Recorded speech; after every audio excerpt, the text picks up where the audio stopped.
நம்ம வதக்கரிச்சு ஃப்ரை பண்ணிட்டு போட வேண்டியதுதான். ஸோ தேங்காய் இதெல்லாம் நம்ம அரைக்க போகிறோம். கொஞ்சம் கடலை, கொஞ்சம் கசகசா, கொஞ்சோண்டு எள்ளு, தென் புளி அண்ட் பெருங்காயம். சோ இதுக்கு நம்ம ஒயிட் எல் தான் யூஸ் பண்ணணுமா இல்ல நம்ம இஷ்டம் தான். ஜஸ்ட் தட் ரொம்ப டார்க் கலர் ஆகாம இருக்கணும் ஃபீல் பண்ணீங்கன்னா நீங்க வந்து ஒயிட் எல் யூஸ் பண்ணிக்கலாம். அண்ட் இன்னொரு ஸ்பெஷாலிட்டி என்னன்னா இந்த ஹோல் ட்ரை இன்கிரீடியன்ஸையுமே இந்த பொருட்களை வந்து நீங்க ஃப்ரை பண்ணிட்டு பொடி பண்ணி நல்லா ஏர்டைட் கண்டெய்னர்ல போட்டு ஒரு 1 வீக் ஸ்டோர் பண்ணி வச்சுக்கலாம் நீங்க தாராளமாக. ஸோ எப்போ பண்ணாலும் இது யூஸ் பண்ணிக்கலாம் நீங்க ஆக்சுவலி. அண்ட் இன்னொரு மெயின் இன்கிரீடியன்ட் வந்து தனியா சீட்ஸ் இருக்கு இல்லையா, நம்ம கொத்தமல்லி விதை, அது கொஞ்சம் இதுவும் எல்லாம் சேர்த்து அரைச்சி வச்சுக்கோங்க. இதோட சேர்த்து நம்ம அரைக்க போகிறது வந்து சின்ன வெங்காயம். ஸோ இதெல்லாம் தான் அரைக்க போகிறோம் நம்ம இன்ஃபேக்ட் சில பேர் கொஞ்சம் கார்லிக் கூட ஆட் பண்ணுவாங்க அதில். ஸோ பூண்டு பிடிக்கிறவங்க இல்லை சோம்பு பிடிக்கிறவங்க அந்த மாதிரி கொஞ்சம் வேரியேஷன்ஸ் பண்ணிக்கலாம். ஹையாக மசாலா ஃபேவரட் பிடிக்கிறவங்க கூட கிராம்பு பட்டெல்லாம். ஸோ ஸ்பைஸியாக பிடிக்கிறவங்க கிராம்பு பட்டை இதெல்லாம் ஆட் பண்ணுறவங்க, ஸ்பைஸியே பிடிக்காதவங்க இது மட்டும் ஆட் பண்ணால் போதும். ஸோ இப்போ ரெசிபி எப்படி பண்ணலான்னு பார்க்கலாம். ஸோ கேஸ் ஆன் பண்ணிவிட்டு நல்லா ஒரு சின்ன கடாயை எடுத்துக்கோங்க. இரும்பு கடாயாக இருந்தாலும் பரவாயில்ல. கொஞ்சமாக எண்ணெய் ஆட் பண்ணிவிட்டு நான் வந்து இங்கே நல்லெண்ணெய் யூஸ் பண்ணுறேன். ஏன்னா நல்லெண்ணெய் வந்து உங்களுக்கு ஹெல்த் வைஸ் எவ்ரிதிங் நல்லது அண்ட் வாசனையும் நல்லாயிருக்கும் ஆக்சுவலி. ஸோ கொஞ்சம் இது சூடான அப்புறம் சப்போஸ் நான்ஸ்டிக் தவா கூட யூஸ் பண்ணி டெஃபினட்டாக யூஸ் பண்ணலாம். இப்போ நிறைய வேரியேஷன்ஸ் வந்திருக்கு இல்லையா, where you can use steel கரண்டி ஆல்சோ. ஸோ எல்லாமே நான் கடலைப்பருப்பு வந்து ஒரு இது மெஷர் கப்பு வச்சுருக்கேன், 1/3 கப் யூஸ் பண்ண போகிறேன். நான் ஒரு 5-6 கத்திரிக்காய்க்கு ஸ்டஃப் பண்ண போகிறேன் ஆக்சுவலி நான். ஸோ கூட இருந்தாலும் நம்ம அப்புறமா காய் பண்ணிட்டு மேலே தூவினோன்னா சாதத்தில் பிசைஞ்சு சாப்பிட சூப்பராக இருக்கும். இப்போ நம்ம வந்து ஒரு 3 பிரிஞ்சால்ஸ் இது ஸ்டஃப் பண்ண போறோம். 6 வரும். ஸோ ஃபார் 6 பிரிஞ்சால் வந்து மேடம் இவ்வளோ ஆட் பண்ணிட்டு இருக்காங்க. ஸோ நீங்க எவ்வளோ பிரிஞ்சால்ஸ் யூஸ் பண்றீங்களோ அதுக்கு தகுந்த மாதிரி நீங்க இன்கிரீடியன்ஸ் ஆட் பண்ணிக்கோங்க.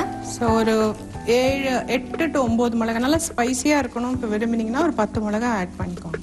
இல்ல இதுல மிளகாத்தூள் கூட ஆட் பண்ணலாமா? சில்லி தான் I would prefer chilli, red chilli. Of course variation நம்ம இன்னும் லேசியா இருக்கணும்னா மிளகாத்தூள் ஆட் பண்ணிக்கலாம். But I would prefer chilli தான் பெஸ்ட். இப்போ நம்ம அந்த மசாலா பவுடருக்குரிய அந்த வதக்கிட்டு இருக்கோம். ஆமா, மசாலா மட்டும் தான் தயார் பண்ணிட்டு இருக்கோம். ஆமா, நல்ல கோல்டன் ப்ரௌனா 2 பருப்பு எல்லாம் நம்ம பண்றோம் இல்லையா, டெய்லி பண்றது தான். ஜஸ்ட் அந்த ப்ரொபோர்ஷன்ஸ் என்ன பார்த்துக்கலாம்.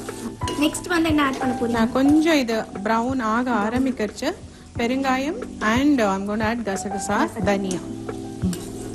பெருங்காயம் பொடி ஆட் பண்றாங்க. ஆமா, கட்டி பெருங்காயம் இருந்தா இன்னும் சூப்பராகவே இருக்கும். கொஞ்சம் குட்டி பிட் போட்டுக்கோங்க கட்டி பெருங்காயம். ஸோ இப்போ நல்லா ஃப்ரை ஆகிட்டு இருக்கு. இப்போ நெக்ஸ்ட் வந்து நம்ம இதில் பெருங்காயம் ஆட் பண்ண போகிறோம். ஆமாம், இப்போ லைட்டாக ஃபிஸி லைக் கோல்டன் ப்ரௌன் ஆகிட்டு வருது. ஸோ இப்போ பெருங்காயம் வந்து ஜஸ்ட் ஒன்லி ஃபார் டேஸ்ட்டுக்கா இல்லை ஃப்ளேவர் அண்ட் அஃப்கோர்ஸ் இவ்வளோ சில பேர் கேஸ் ஃபார்ம் ஆகும்ல, அது பீட் பண்ணுறதுக்கு. ஏன்னா அதுக்கப்புறம் கார்லிக்லாம் கூட ஆட் பண்ணலாம் நம்ம. டெஃபினட்டா நீங்க அரைக்கறச்சே பச்சையா ஆட் பண்ணிக்கோங்க. இப்போ எந்த ஸ்டேஜ்ல கார்லிக் ஆட் பண்ண நிறைய பேருக்கு டவுட் வந்திருக்கும்.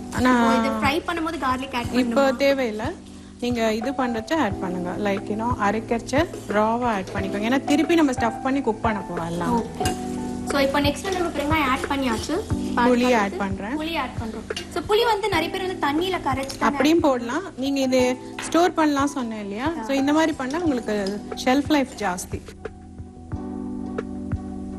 சோ நல்லா இப்போ இதாயிடுச்சு. நான் கேஸ் ஆஃப் பண்ணிட்டு வெரி இம்பார்ட்டன்ட், நீங்க தனியா வந்து சேர்த்து வறுக்காதீங்க. ஆஃப் பண்ணிட்டு தனியா போடணும். சோ இல்ல இப்ப தனியா வந்து நிறைய பேர் வந்து தனியா ஃப்ரை பண்ணிட்டு அதுக்கப்புறம் ஆட் பண்ணி போடலாம். ஜஸ்ட் சேவ் டைம் நமக்கு, அவ்வளவுதான்.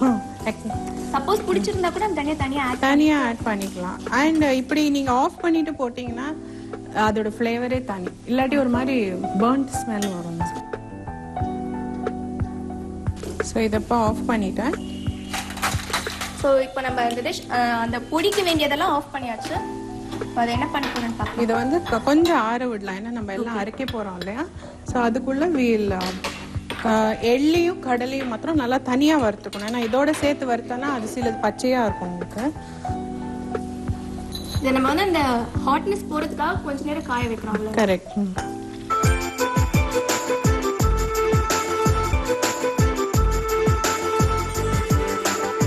நெக்ஸ்ட் வந்து எள்ளும் கடலையும் வறுக்க போறோம். வேர்க்கடலை எள்ளையும் கடலையும் இப்போ நம்ம வந்து வறுக்க போறோம். பச்சை கடலை எடுத்தோன்னா நல்லா ரோஸ்ட் பண்ணிக்கோங்க. சின்ஸ் நான் வந்து ரோஸ்டட் கடலை வறுத்த கடலை எடுத்தனால ஜஸ்ட் சும்மா நான் வந்து ஃப்ரீசரில் வச்சுருந்தேன், அதனால ஜஸ்ட் ஒரு குவிக் ரிஃப்ரெஷ் கொடுக்க போகிறேன், அவ்வளோதான். இதுக்கு எண்ணெய் போடணும்னு தேவையில்லை, அப்படியே இது பண்ணிக்கலாம். ஆமாம். இது வந்து ஒரு டேபிள் ஸ்பூன் மெஷர் உங்களுக்கு. ஸோ நான் வந்து ஒரு 2 டேபிள் ஸ்பூன் எள்ளு ஆட் பண்ணுறேன். ஸோ 6 பிரிஞ்சாலுக்கு வந்து நம்ம வந்து ஒரு 2 டேபிள் ஸ்பூன் இதை ஆட் பண்ணுறோம். ஆமாம், எள்ளு. ஆமாம், இப்போ லேசாக படப்படன்னு வெடிக்க ஆரம்பிச்சப்புறம்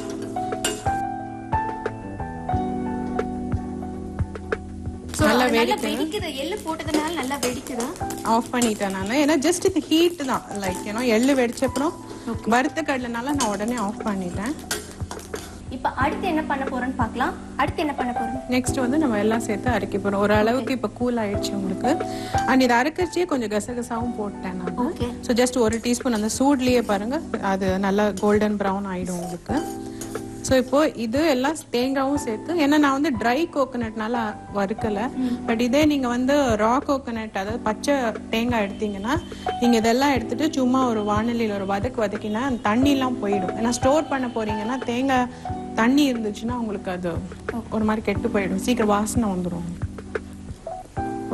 இப்போ நம்ம வந்து அந்த பொடிக்கு தேவையானது எல்லாத்தையும் அரைக்க போறோம். அது கொஞ்சம் ஆறிடுச்சு. சூடால அரைச்சிங்கன்னா நல்லா இருக்காது. ஸோ கொஞ்சம் ஆற வச்சுட்டு அதுக்கப்புறம் அரைக்க பாருங்க. இப்போ கொஞ்சம் கொஞ்சமாக போட்டுட்டு நம்ம அடுத்து என்ன ஆட் பண்ண போறோம்? இதோட இது எல்லாமே சேர்த்து அரைக்க வேண்டியதான். ஸோ அந்த தேங்காய், நீங்க என்ன தேங்காய் எடுத்தீங்க? நான் வந்து டெசிகேட்டட், அதாவது ட்ரை கோகோனட். கொப்பரை கிடைச்சாலும் கொப்பரை வந்து துருவி போட்டுக்கோங்க, சூப்பராக இருக்கும் டேஸ்ட். இப்போ நம்ம கொப்பரை தேங்காய் ஆட் பண்ணிட்டு இருக்கோம். அது வந்து நல்லா பொடியா நறுக்கிட்டு. ஸோ நம்ம என்ன பண்ண போறோம், ஃபர்ஸ்ட் பருப்பை அரைச்சிக்கலாம். ஏன்னா பருப்பு வந்து சில சமயம் அரைப்படாது உங்களுக்கு. அப்புறம் அதுக்கப்புறமா வில் ஆட் தீஸ் திங்ஸ்.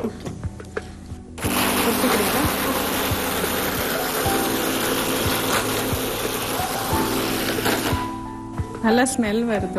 அது அரைக்கும் போதே நல்ல ஸ்மெல் வருது. நீங்க அதை வச்சு ஐடென்டிஃபை பண்ணிடலாம். நீங்க வந்து இப்போவே சால்ட் ஆட் பண்ணிடலாம். ஏன்னா நம்ம இது எல்லாமே யூஸ் பண்ண போறோம். ஸோ நான் வந்து ஸ்டோர் பண்றதுக்கோசரம் அது பண்ணல. ஸோ லைக் நம்ம இப்போவே சால்ட் ஆட் பண்ணா கத்திரிக்காய் உள்ள ஸ்டஃப் பண்ணுறச்சு அது உள்ள இறங்கும் உங்களுக்கு.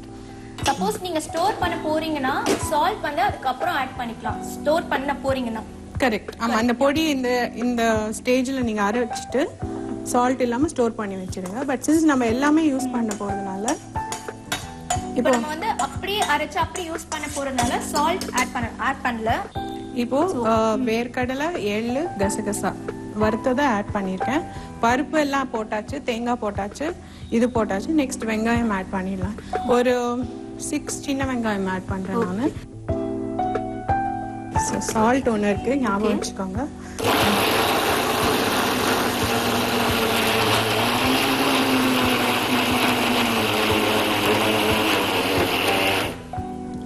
சப்போஸ் இது நம்ம ஸ்டோர் பண்ண போறோம்னா ரொம்ப பவுடரியா இருக்கணுமா இல்ல ஒரு மாதிரி கொரகொரன்னு இருக்கணும்? சோ நவ உங்களுக்கு இந்த ஸ்மெல் வருது இல்ல, அந்த கடலை அண்ட் எள்ளு நல்லா பாத்தீங்கன்னா பார்த்தா really it smells. I wish எல்லாரும் ஸ்மெல் பண்ண முடியும் தோணுது எனக்கு. It's really good.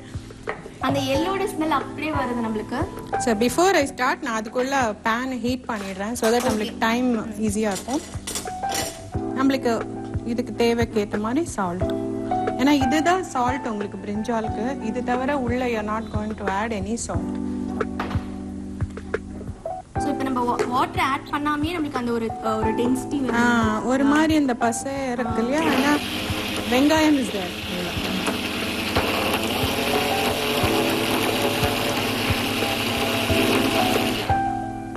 சோ இப்போ நம்ம இத அரைச்சு முடிச்சாச்சு. நெக்ஸ்ட் வந்து அப்படியே போட்டு நம்ம ஃப்ரை பண்ண போறோம். இல்ல இது வந்து நம்ம கத்திரிக்காய் உள்ள ஸ்டஃப் பண்ண போறோம். சோ இத நான் வந்து செப்பரேட்டா எடுத்து வச்சுக்க போறேன். சோ இப்போ நம்ம கத்திரிக்காய்ல ஸ்டஃப் பண்ண வேண்டிய அந்த பொருள் எல்லாம் அரைச்சு வச்சாச்சு. சோ நீங்க இதுவே வெறுமா சாப்பிட்டு பாத்தீங்கனாலே ரொம்ப டேஸ்டியா இருக்கும். Actually you can try if you want.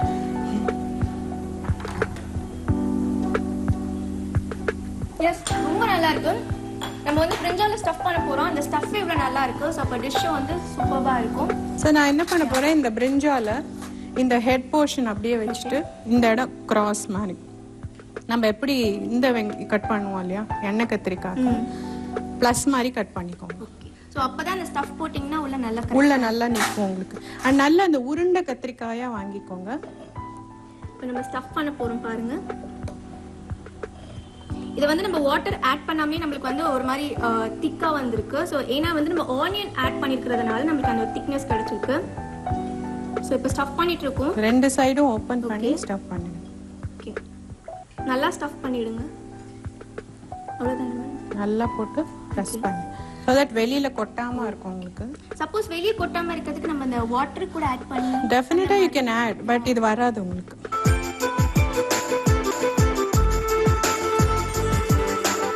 So இப்போ நம்ம பிரிஞ்சால்ல அந்த ஸ்டஃபிங்லாம் முடிச்சாச்சு. அடுத்து நம்ம கிரேவிக்கு என்னென்ன தேவைன்னு பார்க்கலாம். இப்போ நம்ம கிரேவி ரெடி பண்ண போறோம். இல்ல இது வந்து நம்ம எண்ணெயில போட்டு ஃப்ரை பண்ண போறோம். எண்ணெய் போட்டு அது கொஞ்சம் ஃப்ரை ஆன அப்புறம் தண்ணி போட்டு மூடி குக் அலோவ் பண்ண போறோம் குக் பண்றதுக்கு. அப்புறமா இந்த பொடியை மேல இன்னும் கொஞ்சம் தூவும். அப்போ உங்களுக்கு நல்ல ஒரு மாதிரி கொஞ்சம் செமை கிரேவி மாதிரி வரும் உங்களுக்கு. இதுவே நீங்க இன்னும் கிரேவியா வேணும்னா டொமேட்டோ ஆட் பண்ணிக்கோங்க. நெக்ஸ்ட் என்ன பண்ண போறோம்? நான் கொஞ்சம் இது கூட ஆயில் ஆட் பண்ணோம். ஆயில் ஆட் பண்ணிட்டு இது பண்ற அன்னைக்கு கொஞ்சம் டயட் எல்லாம் மறந்துட்டு ஜஸ்ட் ஃபீல் ஃப்ரீ. ஸோ கொஞ்சம் கடுகு, நம்ம டிபிக்கல் சவுத் இந்தியன் சீசனிங்ஸ் தான். கொஞ்சம் உளுத்தம் பருப்பு, கொஞ்சோண்டு பெருங்காயம் அண்ட் மஞ்சள் பொடி ஆட் பண்ண போறேன். நான் ஏற்கனவே பெருங்காயம் ஸ்டஃப்ல ஆட் பண்ணிக்கோ. இது போட்டால் இன்னும் கொஞ்சம் ஃப்ளேவர் இருக்கும் உங்களுக்கு.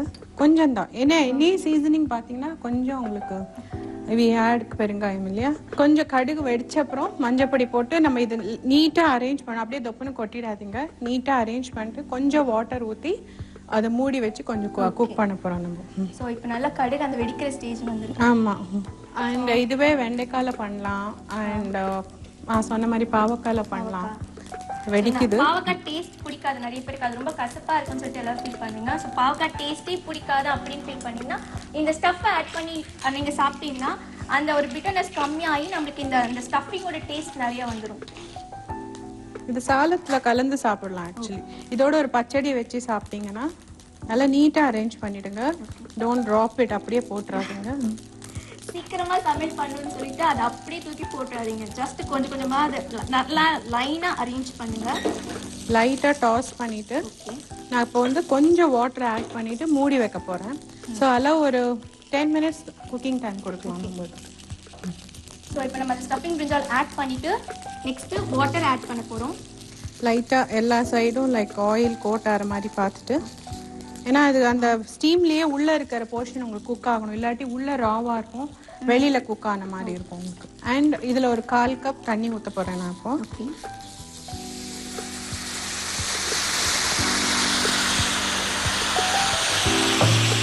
அண்ட் இதை வந்து நான் மூடி வச்சிடலாம் கொஞ்சம் நேரம். ஸோ தட் அந்த பிரிஞ்சால் கொஞ்சம் சாஃப்ட் ஆகிடும் உங்களுக்கு. So let's give some cooking time இப்போ நம்ம. So any time limits இருக்கா? ஒரு மேக்ஸிமம் 7 to 10 minutesக்குள்ள ஆயிடும். ஏன்னா நம்ம குறைச்சலா தான் பண்ணியிருக்கோம். பிக் பேட்சஸ் பண்ணினீங்கன்னா பெரிய பேன் எடுத்து க்ரௌடடா இல்லாம பார்த்துக்கோங்க. அப்படியே லைக் எல்லாம் சேர்ந்து ஒன்று மேலே ஒன்றும் இல்லாமல் ஈவனாக கீழே உட்கார்ற மாதிரி இருக்கும். நல்லா ப்ராட் பேனாக இருக்கும். அப்புறம் இன்னும் கொஞ்சம் ப்ரொசீஜர் இருக்கு. இந்த பொடி ஆட் பண்ணிட்டு அது ஷோயூ பண்ணுறச்சு. ஸோ இப்போ பிரிஞ்சால் வந்து நல்லா பாயில் ஆகிட்டு இருக்கு. அந்த டைம் லிமிட்ஸ் முடிஞ்சிருச்சு. 5 to 6 minutes நம்ம பாயில் பண்ணியாச்சு. இப்போ நம்ம ஓப்பன் பண்ண போகிறோம். ஸோ நல்லா பார்த்தீங்கன்னா கலர் வெளியில் ஸ்கின்லாம் சேஞ்ச் ஆகிருக்கு உங்களுக்கு. ஸோ இந்த டயத்தில் நம்ம அந்த பொடியை அரைச்சி வச்சுருக்கோம் இல்லையா, இன்னும் கொஞ்சம் நம்ம ரிச்சாக சாதத்தில் கலந்து சாப்பிட்ற மாதிரி வேணும்னா நம்ம இன்னும் கொஞ்சம் இந்த பொடியை ஆட் பண்ண போகிறோம். இப்போ நம்ம ஊற்றின அந்த வாட்டர் எல்லாம் பாயில் ஆகிடுச்சு, எவாப்ரேட் ஆகிடுச்சு. இப்போ அந்த வாட்டரே இல்லை இப்போ அந்த பிரிஞ்சாலில். ஸோ ஜஸ்ட் அந்த பிரிஞ்சாலோட கலர் வந்து நல்லா சேஞ்ச் ஆகிருக்கு. நல்லா தாராளமாக பொடி போட்டுக்கோங்க, ஏன்னா ரொம்ப டேஸ்டியாக இருக்கும். இப்போ நம்ம இந்த ஸ்டேஜில் வாட்டர்லாம் கொஞ்சம் நான் ஆட் பண்ண போகிறேன் லைட்டாக. ஸோ தட் அந்த வெளி போர்ஷனும் உங்களுக்கு கோட் ஆகணும் இல்லையா. ஓகே. ஸோ லைட்டாக இப்போ நம்ம கொஞ்சோண்டு வாட்டர் ஆட் பண்ணலாம்.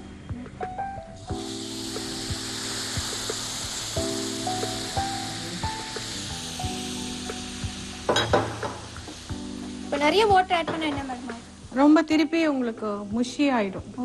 இது வந்து ஒரு செமை சாலிட் கறி மாதிரி வச்சுக்கோங்களேன். காய் பண்ணுவோம் இல்லையா நம்ம, அந்த மாதிரி with all this extra stuffings and பொடி. பார்க்கறதுக்கே உங்களுக்கு நல்லா இருக்கும். நல்லா இருக்கு, பார்க்கும்போதே சாப்பிடுற மாதிரி தோணுது. ஸோ ஜஸ்ட் அந்த பிரிஞ்சால்ஸ் வந்து கலர் சேஞ்ச் ஆனதுக்கப்புறம் அந்த பொடி எடுத்து போடுறோம். நம்ம பொடி போட்டதுக்கப்புறம் கொஞ்சோண்டு வாட்டர் ஆட் பண்ணுறோம். சிம்மில் தான் வச்சுருக்கேன், ஹையில் வச்சுக்காதீங்க. கொஞ்சம் பொறுமையாக பண்ணால் எண்ட் ரிசல்ட் நிஜமாவே சூப்பராக இருக்கும். கருவேப்பிலை நல்லா ஃப்ரெஷ் கருவேப்பிலை கையிலேயே இது பண்ணி போடணும். இப்போ அந்த கருவேப்பிலை எல்லாம் பாயில் பண்ணி போடணும், கொஞ்சம் ஃப்ரை பண்ணிட்டு போடுவாங்க. நிறைய பேருக்கு அதை வந்து எக்ஸ்பெக்ட் பண்ணுவாங்க, கருவேப்பிலை எல்லாம் அப்படி போட்டா வாயில மாட்டோம் அப்படின்னு. நீங்க எடுத்து போடலாம், ஏன்னா அந்த ஃப்ளேவர் உங்களுக்கு ஜெனரேட் பண்ணும். அதுக்கோசம் தான் இப்படி பண்ணேன் நான். அஃப்கோர்ஸ் நீங்க சில சமயம் நிறைய ஒரு வேரியேஷன்ஸ் இருக்கு இல்லையா, சில பேருக்கு வந்து குக் பண்ண கருவேப்பிலை பிடிக்கும். ஸோ இந்த மாதிரி பண்ணலாம். ஸோ அப்போ குக் பண்ண பிடிச்சவங்க வந்து ஜஸ்ட் கொஞ்சம் ஃப்ரை பண்ணி ஆட் பண்ணிக்கலாம். லாஸ்ட்ல 1 டீஸ்பூன் ஆயில் ஆட் பண்றேன், ஸோ தட் அந்த ஸ்டஃபிங்கும் உங்களுக்கு ஃப்ரை ஆயிடும் நல்லா. ஸோ அவர் டிஷ் ஆல்மோஸ்ட் ஃபினிஷ் ஆயாச்சு. ஜஸ்ட் ஒரு ஸ்டர் ஜாகிரதையா கொடுங்க, ஏன்னா அந்த வெளியில இருக்கிற ஸ்டஃபிங்லாம் உங்களுக்கு வெளியில வராமல் இருக்கணும். ஓகே. ஸோ இப்போ இது வந்து எவ்வளோ நேரம் ஃப்ரை பண்ணணும்? இல்லை இது ரொம்ப இல்லை, ஜஸ்ட் ஒரு 2 to 3 minutes. ஓகே. அந்த பவுடரோட ஸ்மெல் போகிற அளவுக்கு ஆமாம், அவ்வளோதான். ஆல்ரெடி நம்ம பவுடர்லாம் வறுத்துருக்கோம் இல்லையா, so you don't have to worry. Okay. So let's இந்த ஏரியா கிளியர் பண்ணிக்கலாம். ஓகே. இப்போ கறி லீவ்ஸில் ஆட் பண்ணிக்கலாம் நம்ம. ஆமாம். இப்போ நான் வந்து பிரிஞ்சால் எடுத்துகிட்டு போகிறேன். கேஸ் டிஷ் வந்து ஓவர். ஓகே, நம்ம டிஷ் வந்து கம்ப்ளீட் ஆயிடுச்சு. ஸோ ஜஸ்ட் நம்ம கார்னிஷ் பண்ண போகிறோம். ஸோ பாருங்க இப்போ பிரிஞ்சாலோட கலர் எப்படி சேஞ்ச் ஆயிருக்குன்னு. ஒன்னொன்னா எடுத்து கரெக்டாக ஆட் பண்ணுங்க. ஆனால் வெறும் குக் பண்ணா மாத்திரம் போறாது இல்லையா, எப்பவுமே இதை பார்க்கறதுக்கும் நல்லா இருந்தால் தான் நம்மளுக்கு சாப்பிட தோணும். ஆக்சுவலி நீங்கள் சர்வ் பண்ணுறச்ச இந்த பொடியோட சேர்த்து பிரிஞ்சால சர்வ் பண்ணுங்க. நல்லா சுட சுட சாதத்தோட நெய் வச்சு சாப்பிட்டு ஒரு பப்படமோ ஒரு அரிசி அப்பளமோட சாப்பிட்டீங்கன்னா unbelievable, like you know, it's amazing. So இது கலர் வந்து பார்த்தீங்கன்னா சூப்பர் எக்ஸலண்ட்டாக இருக்குது கலர். ஸோ நான் ஏன் லாஸ்ட்டில் உங்களுக்கு இப்போ பொடி ஆட் பண்ணேன் புரிஞ்சிருக்கும்னு நினைக்கிறேன். ஸோ சாப்பிடல எக்ஸ்ட்ரா லைக் கலந்துக்கிறதுக்கோ இல்லை அது தொட்டு சாப்பிட தயிர் சாதத்தோட கூட சூப்பராக இருக்கும் உங்களுக்கு. ஸோ இப்போ வந்து சைட் டிஷ் ஒரு சாதத்துக்கு ஒரு குவிக் சைட் டிஷ் வந்து கரெக்டாக ரெடி ஆயிடுச்சு. அதே மாதிரி நீங்கள் ஸ்டோர் பண்ணி கூட இதை பண்ணலாம்னு சொல்லியிருக்காங்க. ஆமாம், அந்த பொடி இருந்துச்சுன்னா நீங்கள் தோன்றச்சு நல்ல சீசன் அண்ட் டயத்தில் உங்களுக்கு கிடைக்கும் இல்லையா, பிரிஞ்சால் டக்குன்னு வாங்கி நீங்கள் இந்த மாதிரி பண்ணிக்கலாம். ஸோ ஃப்ரெஷ் கொத்தமல்லி கார்னிஷ் பண்ணிங்கன்னா இன்னும் கொஞ்சம் நல்லா இருக்கும் பார்க்கறதுக்கு. ஓகே. ஸோ அப்போ நம்ம ஃப்ரை பண்ணும்போது இந்த கொத்தமல்லியில் ஆட் பண்ணுவேன் வேண்டாம், ஏன்னா ராவாக ஆட் பண்ணால் தான் அதோட யூனோ இந்த கிக்கே இருக்கும். ஸோ இப்போ நம்ம ரெசிபி சூப்பராக ரெடி ஆயிடுச்சு அண்ட் கார்னிஷ் ஓவர். ஸோ அவர் குத்தி வெங்காய் இஸ் ரெடி. நான் உங்களுக்கு கொடுக்குறேன், ட்ரை பண்ணி பாருங்க. I am waiting to eat. So நான் டேஸ்ட் பண்ணி பார்த்துட்டு உங்களுக்கு எப்படி இருக்குன்னு சொல்கிறேன். கட்டாயமாக இந்த ரெசிபி உங்கள் வீட்டில் ட்ரை பண்ணணும். ஸோ அது கலரே வந்து சூப்பராக இருக்குது. ஸோ அப்போ டேஸ்ட் எப்படி இருக்குன்னு நீங்களே பாருங்கள். அண்ட் மோரோவர் நம்ம ஸ்டோர் பண்ணி வச்சிருக்கனால எப்போ வேணா நம்ம எப்போல்லாம் நமக்கு பிரிஞ்சால் கிடைக்குதோ அப்போல்லாம் பண்ணி சாப்பிடலாம். ஸோ இப்போ நான் ஒரு பிரிஞ்சால் டேஸ்ட் பண்ண போகிறேன். டேஸ்ட் பண்ணிட்டு சொல்கிறேன்.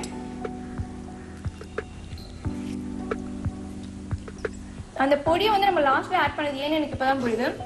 அந்த பொடியோட டேஸ்டே சூப்பராக இருக்கு. நேர்களே இதை உங்கள் வீட்டில் ட்ரை பண்ணி பார்த்துட்டு உங்களோட ஃபீட்பேக்கை எங்களுக்கு எழுதி அனுப்புங்க. ஸோ அடுத்த வாரம் உங்களை வந்து சந்திக்கும் வரை உங்களிடமிருந்து வெளிப்படுவது உங்கள் ஹேமஸ்ரீ மற்றும் மீனா ராதாகிருஷ்ணன். பாய்.